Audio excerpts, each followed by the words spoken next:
Well, where are we at? I'm glad you asked. We're in Providence, Rhode Island.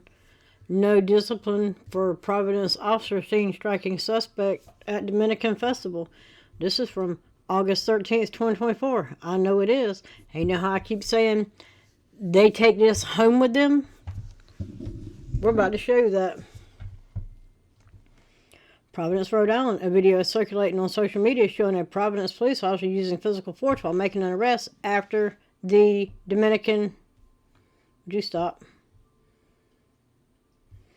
Festival over the weekend. Colonel Oscar Perez, chief of the Providence Police Department, described it as a chaotic scene after the festival in Providence Sunday. People were throwing bottles, obstructing the officers' arrest, yelling and screaming, added Perez. The individual decided he was going to bring a firearm into the city, and upon encountering police, he decided he was going to resist arrest, added Perez.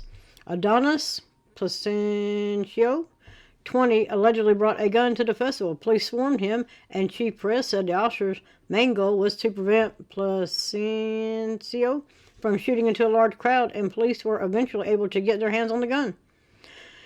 Our officers have guidelines to follow by policy when it comes to using force, added Perez. Police said 10 arrests were made throughout the day Sunday. It's never pretty to use force, but sometimes we have to use force to compel compliance or for self-defense, said Perez. BLM Rhode Island PAC, President Harrison Tuttle responded to the video with a statement that said, the video that surfaced over the weekend reveals the uncomfortable reality of force being used to detain an individual. The footage should also remind the public that residents in lower income communities experience profound fear for their own safety and that of their neighbors during encounters with law enforcement. Everybody should. When you have contact with law enforcement, your chance of breathing the next day goes down exponentially. I'm just throwing that out there. Chief Perez said, none of the officers involved will face repercussions. Of course they won't, because zero accountability. Below are the mugshots of suspect arrested during the incident related to the Dominican Festival were shared by the Providence Police Department. Of course, there he is. Now, where's the thuggo that, beat him up? Anyway, here we are. This is Southern New England's trusted news source, ABC 6 News, first at 4. Our top story at 4 o'clock. Social media abuzz after video of a struggle and arrest after Sunday's Dominican Festival in Providence has surfaced. Thanks so much for joining us at 4 o'clock. I'm Tiffany Murphy. However, Providence's police chief says officers were justified in how they handled the situation. Of course they were. ABC 6 News reporter Caitlin Gelhaus joins us live in the newsroom this afternoon with what we are learning tonight from police. Caitlin. Yeah, well, Tiffany, that video is circulating on social media showing a Providence police officer using physical force while making that arrest after the Dominican Festival over the weekend. And as members of the community ask why it was necessary on social media, Chief Perez speaking publicly today, hoping to provide those answers. A chaotic scene after the Dominican Festival in Providence Sunday. People were throwing bottles, obstructing their arrest, yelling and screaming. This individual decided that he was going to bring a firearm into a city, and upon encountering police, he also decided that he was going to resist arrest. 20-year-old Adonis Placencio allegedly bringing a gun to the event. That video we saw I don't know. The picture a minute ago in this, I'm just saying. And police swarming him. Chief Perez saying officers' main goal, what? Now, I want you to watch this one as these have his hands behind his back. Just pound him. And be sure to take note of what he looks like. This to prevent Placencio from shooting into the large... Also, sleeve tattoos, but of course, because they're the Thin Blue Line gang, just punching him in the face while they have his hands behind his back. This one has got to go, but they're facing no repercussions, so sleep tight at night knowing he's roaming the streets. Crowd, police eventually able to get their hands on that gun. Our officers have guidelines to follow by policy when it comes to using force. Police say 10 arrests remained throughout the day Sunday. As you can see in this video, a police officer punching Placencio at least 6 times. Using force is never great. Because he can.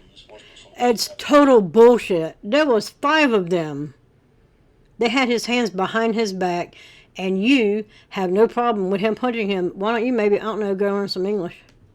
Use force either to compel compliance. Better English, I should say. Or for self-defense. BLM RIPAC President Harrison Tuttle responding to this video, issuing a statement saying, quote, The video that surfaced over the weekend reveals the uncomfortable reality of force being used to detain an individual. This footage should also remind the public that residents in lower income communities experience profound fear for their own safety and that of their neighbors during encounters with law enforcement. Now, Chief Perez says none of the officers involved will be facing repercussions. After a review, it was determined their actions were justified. In the newsroom, I'm Caitlin Gelhaus, ABC6. Thank you, Caitlin. And they always are, because the unions back the departments back the tyrants.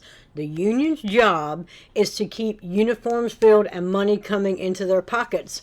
But wait, there's more. Let's see what the tyrant has done now. Why can't it just stay? Providence Police Sergeant charged with domestic assault. Of course he was. Providence Police Sergeant is charged with assaulting his girlfriend in Woonsocket.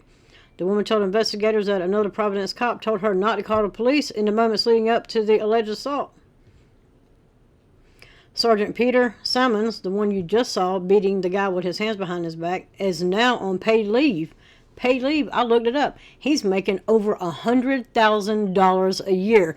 Do you think he gives a shit if he is on paid leave? He does not, because he knows probably nothing going to happen to it pending an internal investigation.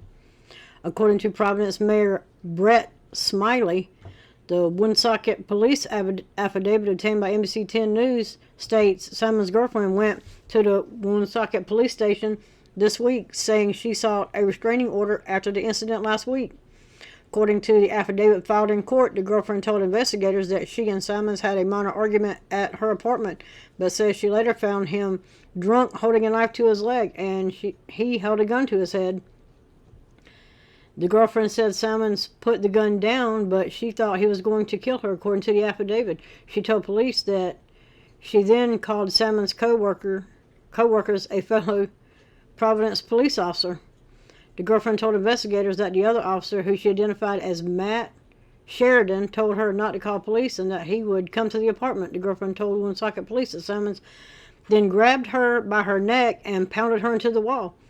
She had difficulty getting Salmons off her, she said. Sheridan took Salmons' gun away from him and left with it, according to the girlfriend's statement to investigators. Salmons, 38, of North Kingston, appeared in court Wednesday. The Boston Globe reported the charges Friday. Court records show Salmons entered a not guilty plea, was released on personal recognizances, issued a no contact order, and ordered to surrender any firearms. Reached by phone Friday, Salmons hung up on NBC 10 News reporter, identified himself. We expect the highest degree of professionalism from our police officers, Smiley told reporters Friday. Do you? Because nobody had a problem with him pounding the guy that had his hands behind his back. As we do with any similar type of charge, we'll take this seriously. We will do our own full and thorough investigation, and depending on what we find, take the appropriate employment actions. But more than that, we won't prejudice, nor can we, until the investigation is complete. Usually what happens is they investigate yourself and they find that they did nothing wrong. Last August, Sam was in the middle of a controversial arrest in the aftermath of the Dominican Festival in Providence. NBC 10 News reported at the time Salmons was seen on video punching a suspect 4 times in the stomach and once in the head as the man was being arrested.